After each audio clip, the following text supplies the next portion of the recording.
কামালের গ্রুপে হামলাটা করছে আর কি।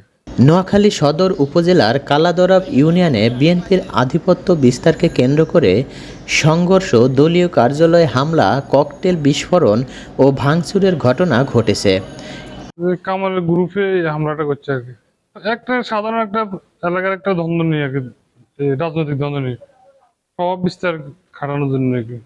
এবং ওদেরকে ওদেরকে বুঝাতে গেছি, ওরাই আমাকে অতর্কিত ভাবে হামলা করেছে। এতে অন্তত ৫ জন আহত হয়েছেন বলে অভিযোগ পাওয়া গেছে। শনিবার দিবাগত রাতে সদর উপজেলার কালাদরাব ইউনিয়নের মান্দারতলী ৩ নং ওয়ার্ডে বিএনপির দলীয় কার্যালয়ে এ হামলার ঘটনা ঘটে। ওদিক দিয়ে ওরা সবাই মিলেই ক্রিজ দিয়ে মেশিন নিয়ে মানে ওরা আতঙ্ক মানে সবাই আসতেছে। মনে করেন যে সাইনিজ কুয়েল দিয়ে আমার এই সাইড পুরা বাড়ি দিয়ে মানে পুরা বানালাইছে। তারপর ৩-৪টা মিললে আমার বাঁশ দিয়া এই সাইড দিয়ে বাড়ি দিয়ে।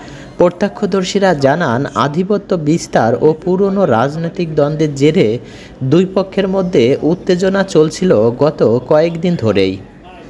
ছোট ভাই জামাল আমলিক করে সে এখানে আসলো 10টা আসি এখানে এলে ভাতাই এলাকার লোকজনকে গালাগালি করা দিচ্ছে।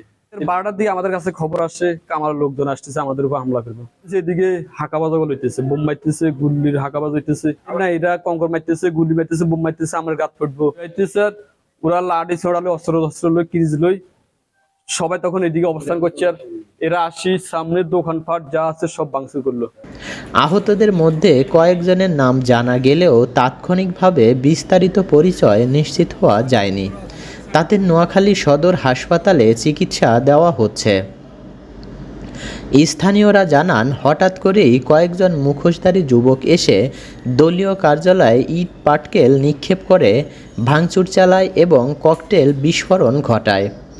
ঘটনার সময় অফিসে কয়েকজন স্থানীয় নেতাকর্মী অবস্থান করছিলেন। নোয়াখালী পোর্ট থানা পুলিশ জানিয়েছে, ঘটনাস্থলে পুলিশ পাঠানো হয়েছে, পরিস্থিতি নিয়ন্ত্রণে রয়েছে এবং তদন্ত শুরু হয়েছে। যারা জড়িত তাদের শনাক্ত করে দ্রুত আইনের আওতায় আনা হবে। স্থানীয় বিএনপি নেতারা এই হামলার জন্য প্রতিপক্ষকে দায়ী করে বলেন, এরপরে আমাদের ক্লাব আসলো, ক্লাব আসি ক্লাবের শাটার ভাঙচুর করলো, ক্লাবের ভিতরে ভাঙচুর করলো।